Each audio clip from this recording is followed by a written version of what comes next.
আল্লাহ পাক রব্বুল আলামিন এর কাছে যে দয়া আছে, সেই দয়ার 100 ভাগের 1 ভাগ সমস্ত পৃথিবীতে যত প্রাণীকুল আছে তাদের মধ্যে বন্টন করে দিয়েছেন। এই বন্টন করার ফলে ঘোড়া তো একটা দেখা যাচ্ছে আমরা যে মোটরগুলো কিনি, স্যালো মেশিনের যে মোটর, 1 হর্সের মোটর, 2 হর্সের মোটর, 3 হর্সের মোটর। হর্স মানে কি?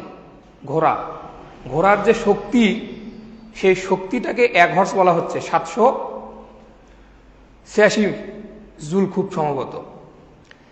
এই ঘোড়ার এত শক্তি থাকার পরেও সে যে তার বাচ্চাটাকে যখন প্রসব করে, তার যে বাচ্চাটা যখন ছোট থাকে, সেই বাচ্চার গায়ের উপর কিন্তু পা কখনো উঠাই দেয় না। 1 ভাগ দয়া দিছে সমস্ত প্রাণীগুলোর মধ্যে, দিয়ে তার মধ্যে একটু অংশ হয়তো বা ওই ঘোড়ার মধ্যে পড়ছে। আমাদের মা বোনদের মধ্যে অনেক দয়া সন্তানের প্রতি।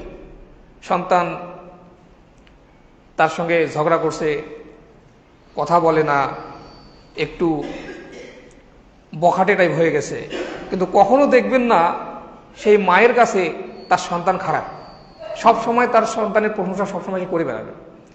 তাহলে এই যে দয়া, আল্লাহ পাক রব্বুল আলামিন দয়া দিল, 99 ভাগ তার নিজের কাছে রাখলো, 1 ভাগ দয়া আল্লাহ পাক রব্বুল আলামিন সমগ্র পৃথিবীতে যত প্রাণী আছে সমস্ত প্রাণীর মধ্যে আল্লাহ পাক রব্বুল আলামিন বন্টন করে দিল।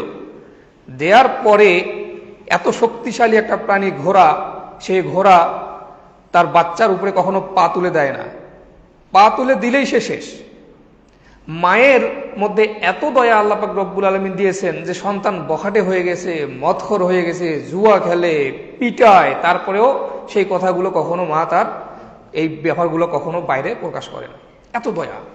তাহলে মহান রব্বুল আলামিনের কাছে কত দয়া আছে। এই যে 99 ভাগ দয়া আল্লাহর কাছে আছে, এই 99 ভাগ দয়া আল্লাহ পাক রব্বুল আলামিন কিয়ামতের ময়দানে বান্দার উপর প্রয়োগ করবেন। সুবহানাল্লাহ।